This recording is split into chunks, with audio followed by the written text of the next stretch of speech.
Hello everyone, আসসালামু আলাইকুম। কেমন আছেন সবাই?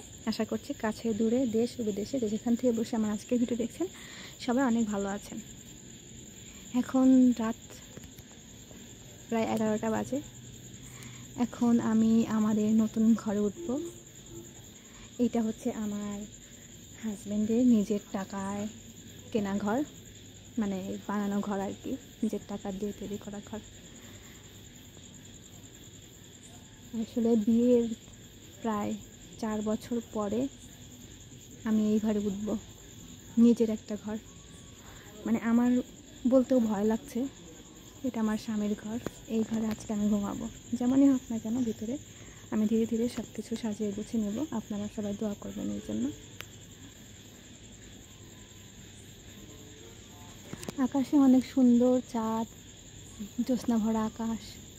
আর আজকে এই জ্যোৎস্না ভরা রাতেই আমি আমার এই ঘরে যাচ্ছি। খুব বেশি কিছু এই ঘরে নেই, অনেক কিছুই করতে হবে, তবে আজকেই কমপ্লিট হলো আমার ঘর। এই যে এরকম, এখানে আমি কবুতরগুলোকে দেখতে পারবো।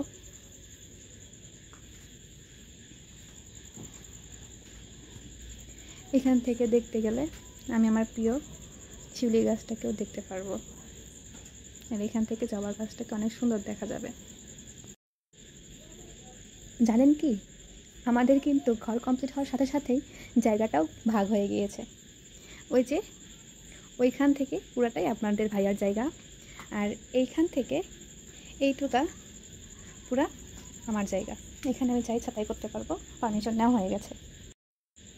এই রুমে মুরগি আর কবুতরের খাঁচাটা রাখা হয়েছে, এটা সরিয়ে ফেলা হবে।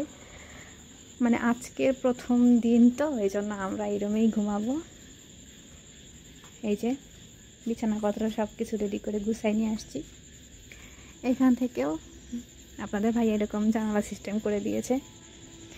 ওই যে দূরে দেখতে পাচ্ছেন, বোঝা যায় কি, ওইটা কিন্তু আমার ছোট্ট একটা বাগান।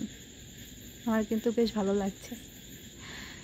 অবশেষে ফাইনালি আমি আমার স্বামীর ঘরে উঠতে পারছি এত বছর পর। আপনারা সবাই দোয়া করবেন ওর জন্য, যাতে ও অনেক ভালো থাকে। ও অনেক কষ্ট করেছে, আমি যেন ওর পাশে থাকতে পারি। হ্যাঁ, এটা ঠিক, আমি আমার হাজবেন্ডকে ভালোবাসি না, তবে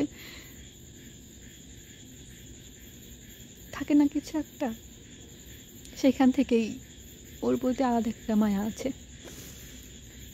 হাজার হোক স্বামী তো, তাই না? আমি সব সময় শুরু থেকে আজ পর্যন্ত ওর পাশেই ছিলাম, আমি থাকবো। কখনোই ও মনে করে যে আমি হয়তো বা ওর কাজকে অসম্মান করি, আসলে আমি কোনো কাজকেই অসম্মান করি না। আমি সব সময় ওর পাশে ছিলাম, থাকবো। হয়তো বা আমরা কেউ কাউকে আর্থিকভাবে সাহায্য করতে পারি না, তবে মন থেকে কিন্তু চেষ্টা করি দুজনকে হেল্প করব, কিন্তু পারি না, হয়ে ওঠে না। এই জন্য দুজনের মধ্যে তো মন মানিন্য হয়েই থাকে। তারপরেও বলবো যে আপনারা সবাই ওর জন্য দোয়া করবেন, যাতে ও অনেক বড় কিছু হতে পারে এবং আপনারা দেখতে পারবেন ভবিষ্যতে। আপনাদের সাথে আমি শেয়ার করবো অবশ্যই, যদি আল্লাহ তাআলা কপালে রেখে রাখে তাহলে। তো যাই হোক, একটুখানি ইমোশনাল হয়ে গিয়েছিলাম। আমার নতুন ঘর, নতুন বিছানা, যেমনই হোক না কেন, আলহামদুলিল্লাহ, আলহামদুলিল্লাহ, আলহামদুলিল্লাহ। এখনও কিন্তু আপনাদের ভাইয়া এখানে আসেনি। ওকে বলেছিলাম যে নতুন ঘর প্লিজ কিছু একটা বলো, কিন্তু বলেনি। হয়তো আমার মতো আবেগী হয়ে কান্না করে ফেলতে পারে, এই জন্য চলে গেছে। তো যাই হোক, দেখেন এখানে বিছানার উপরে বসেও কিন্তু আমি আমার শিউলি গাছটাকে দেখতে পাচ্ছি।